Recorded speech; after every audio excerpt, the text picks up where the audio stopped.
एक छोटे से गांव में मोहन और सोहन नाम के दो बचपन के दोस्त रहते थे। मोहन गरीब था लेकिन ईमानदार, और सोहन चालाक और आलसी।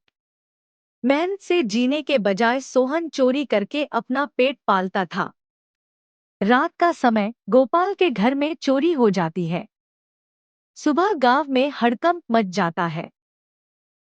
हे भगवान, मेरी मेहनत की कमाई सब लुट गया। सेठ का कर्जा कैसे चुकाऊंगा अब? अरे गोपाल, कब चोरी हो गई? भाई, मैं खेत की रखवाली करने गया था। सुबह लौटा तो घर का ताला टूटा हुआ था, सारा धन गायब। यह बात गांव में आग की तरह फैल गई। वहीं मोहन को शक हुआ कि यह चोरी उसके बचपन के दोस्त सोहन ने ही की है। मोहन सोहन के घर पहुंचता है। सोहन, सच सच बता, चोरी तूने की है ना? क्या यार, हर बार मुझे ही शक की नजर से देखते हो। मेहनत का काम मुझसे होता नहीं, चोरी ही मेरी आदत है। तू समझ क्यों नहीं रहा? चोरी करके पेट भरना आसान है, पर जिंदगी बर्बाद कर देगा। एक दिन पकड़ लिया गया तो तेरा नाम भी मिट जाएगा। मोहन, तू अपना ज्ञान अपने पास रख। मुझे मेहनत से नफरत है। मोहन को बहुत बुरा लगा, पर फिर उसने ठान लिया कि चाहे कुछ भी हो, वह अपने दोस्त को सही रास्ते पर ले जाएगा। मोहन को साधु बाबा के बारे में खबर मिलती है। क्या तुमने सुना? पड़ोस के गांव में एक महात्मा आए हैं। उनकी बातें सुनकर लोग अपनी बुरी आदतें छोड़ देते हैं। मोहन को यही एक उम्मीद की किरण नजर आई। उसने सोहन को महात्मा के पास ले जाने का निश्चय किया। महात्मा का आश्रम मोहन और सोहन प्रवचन सुनते हैं। कई दिन बीत जाते हैं। बेटा, चोरी करना आसान है, पर सच्चाई का रास्ता कठिन और फलदायी है। मेहनत से कमाया हुआ एक दाना भी 100 चोरी के धन से बड़ा होता है। सच में, मैं तो सालों से चोरी कर रहा हूं, पर इस रास्ते का अंत केवल बर्बादी है। धीरे धीरे सोहन के दिल में बदलाव आने लगा।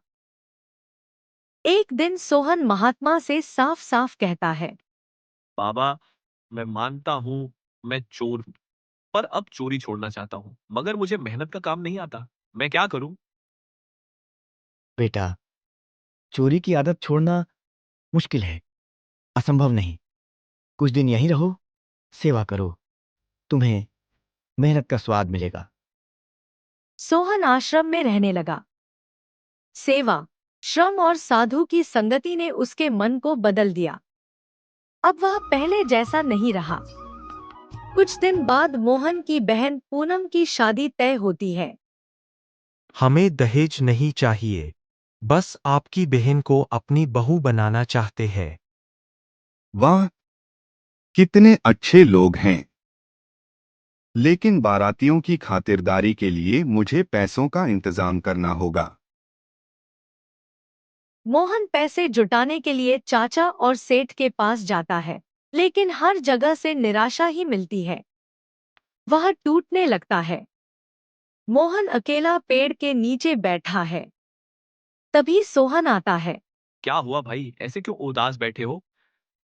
पूनम की शादी टूट जाएगी।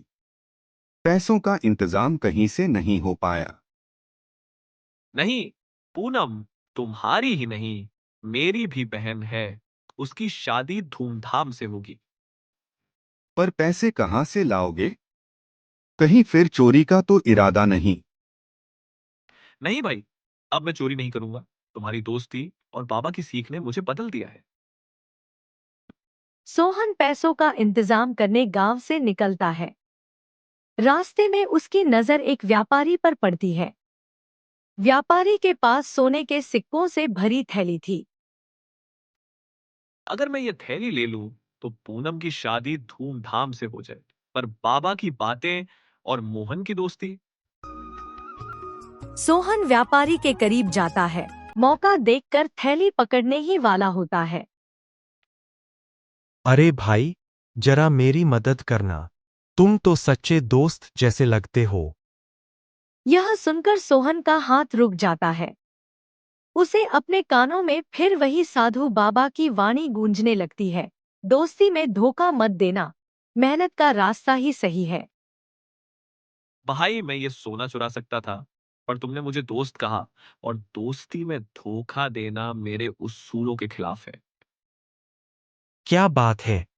मैंने आज तक ऐसा ईमानदार चोर नहीं देखा। भगवान तुम्हें सही राह दिखाए। सोहन बिना कुछ लिए वहां से चला जाता है। उसी पल उसका मन पूरी तरह बदल चुका था। अब वह किसी भी हाल में चोरी नहीं करेगा। सोहन ने गांव वालों से ईमानदारी से मजदूरी की। कई लोग उसकी बदली हुई आदत देखकर मदद करने लगे। धीरे धीरे सभी ने मिलकर पैसे इकट्ठे किए। भाई तूने तो कमाल कर दिया। अगर तू न होता तो यह शादी कभी न हो पाती। नहीं मोहन, ये सब तुम्हारी दोस्ती का असर है। अगर तुम मुझे बाबा के पास न ले जाते तो शायद मैं आज भी वही चोर होता। इस तरह सोहन ने चोरी की आदत छोड़ दी और मेहनत से जीना सीख लिया। गांव वाले कहते थे, सच्चा दोस्त वही होता है जो बुराई से बचाकर अच्छाई की राह दिखाए।